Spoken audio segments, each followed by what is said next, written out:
Kramer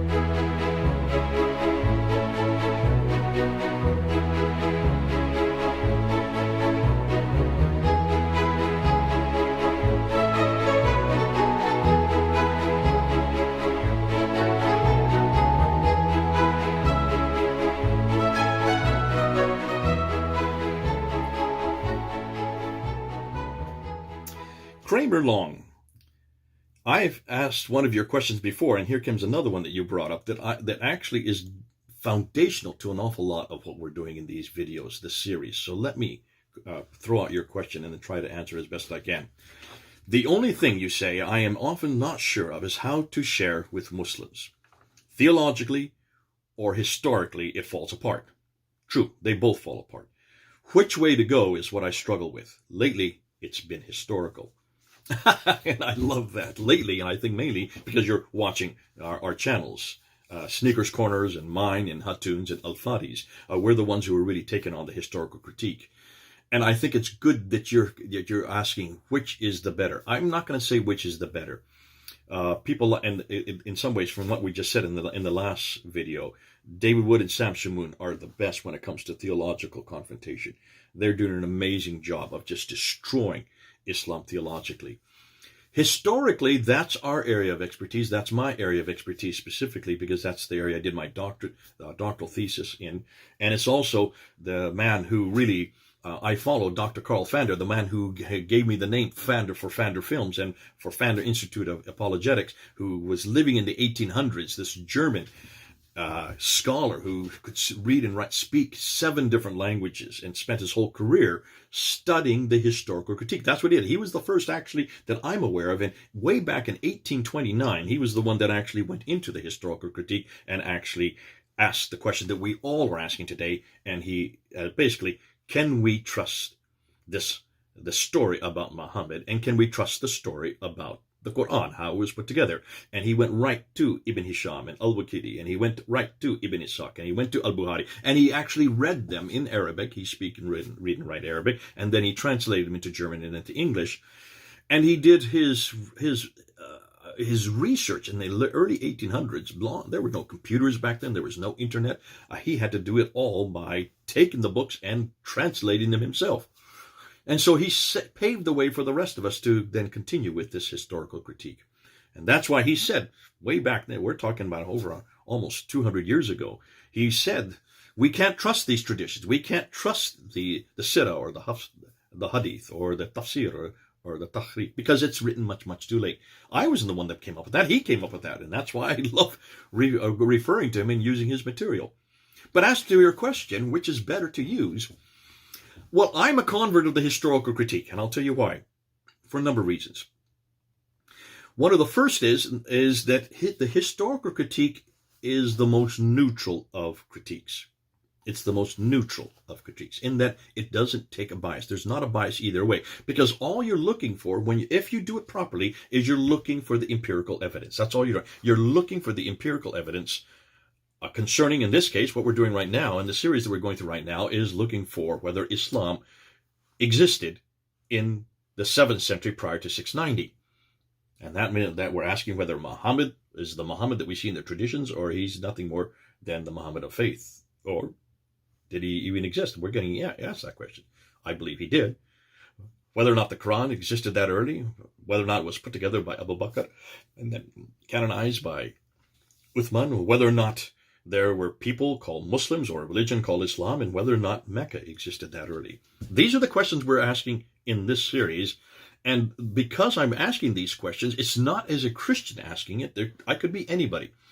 I could be a secular person. In fact, the secular people are the ones who come and shake my hand the most. I remember when I left Speaker's Corner back 3 years ago, the last time I was down there in 2017, the last man to say goodbye to me was an atheist who was almost in tears when he heard that I was leaving. He says, please don't go, because you're the only Christian we've met that's asking the basic question that all of us are asking, and it's just 3 words. Is it true? That's all you're asking. Is it true? And you're using language that we can understand. You're using redacted criticism. You're using source criticism. You're using literary criticism. You're using historical criticisms. And I kind of reminded him, but all those were all created on the Bible. And that's why we are the best to do it, because we understand it the best. And I thanked him for saying that he enjoyed this kind of material. But then I turned to him and I said, yes, you may be the ones that benefit most from this because it's material that you can understand, because you're sick and tired of us telling what God has done for us. Yeah, that's our own testimony. For you, it's not what God has done for you. You're asking this very basic question, is it true? And you're asking this of all religions, not just of Islam. You're asking it of Christianity or Buddhism or Hinduism or even atheism. That's the question we have to ask of atheists and humanists. Is it true? And one of the best ways to do that is to use historical criticism, because in every case, Kramer, every religion has not every, but the major religions have a revelation. And the revelation for Islam is the Quran. For us, it's the Bible. For the Sikhs, it's the Granth Sahib. For the Buddhists, well, the Buddhists have it's difficult to know where they go to. The Hindus, it's the Vedas, the Bhagavad Gita, the Upanishads. All these revelations in these different religions make historical claims. They talk about men who do certain things at certain times, in certain places. Those are the 4 areas of historical criticism. Men who do certain things at certain times, in certain places. And so we need to investigate those men doing those things at that place and at that time. And that's exactly what has been done with the Bible. Now we're doing it with the Quran. We're doing it with Muhammad. And we're asking those 4 historical questions of every religion. But right now, my area of expertise is the Islam. So I've been doing it for 25 years. I'll continue to do it till I die. I've got gray hair, so I'm not going to be here that much longer. But it's important that I do that because it's, as I said, it's neutral. It is absolutely neutral. And that's why the atheists liked it. That's why the humanists like it. And I remember when he said that, he had tears in his eyes, and I turned to him and I said, no, please don't you use this. Because you as a humanist and you as an atheist, all you wanted to do is destroy those Muslims' faiths. And I don't want to destroy their faith. You know, they're some of the best people in the world. I absolutely love those Muslims. I find their passion attractive. I find their passion for God infectious. I don't want to destroy that faith for God. I don't want to destroy that faith in Revelation. I don't want to destroy that faith in the Quran unless I have something that's an alternative. Unless I have an antidote for it. You have nothing to give them. You're going to destroy their faith. You're going to destroy who they are, everything they believe, and you have nothing to replace it with. Atheism and humanism has nothing. We are the only ones that have something that can replace it. That's why I want to take them away from the Quran, and I want to bring them back from this book. I want to take them to this book. I want to take them away from the God behind this book, and I want to bring them back to the God behind this book. I want to take them away from the Isa of this book and bring them back to the Yeshua of this book. And we're the only ones that really know that. We're the only ones that have the antidote. We're the only ones that have the alternative. We are the only ones that have the answer. So the historical critique does just that, Kramer. Theologically speaking, you can do it as well. And that's why the David Woods and the Samson Moons and the Michael Browns are doing a great job at confronting it theologically. But the difficulty with theologically, you're starting from a Christian bias. You're assuming it's nothing more than a choice. It's nothing more than opinion. And it's one against the other. And you can do the whole, and what I love about David Wood and Samson Moon is they're looking at the theological implications of that, and they're looking at how irrelevant it is. And that's brilliant. The difficulty is it's not neutral.